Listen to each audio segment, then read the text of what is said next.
Jail, आप कई बार जो है जेल में जाना पड़ा आपको आंदोलन के दौरान, उसका कोई संस्मरण है जिसे हाँ, चाहेंगे? संस्मरण है। एक बार तो हम लोग जो वही आपके पिताजी के साथ जो गए थे मंत्रियों का घेरने बंगला, जी तो रात में 12 बजे वो सीआरपीएफ के जवान आए, हम लोगों को बस में भर के लाखों लोगों को शहर से बाहर कर दिया।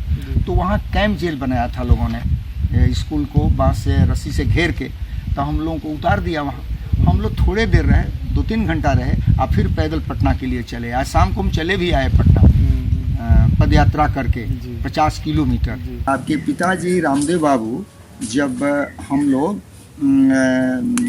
जयप्रकाश बाबू पटना में गद्दी खाली करो कि जनता आती है, मंत्रियों का घेराव करना था 4 नवंबर को, तो यहाँ से सैकड़ों हजारों लोग गए थे। हमारे नेता हुआ करते थे रामदेव बाबू, रामदेव सिंह जी, उनका हमारे जीवन पर अन्याय के खिलाफ लड़ने का बहुत प्रभाव पड़ा।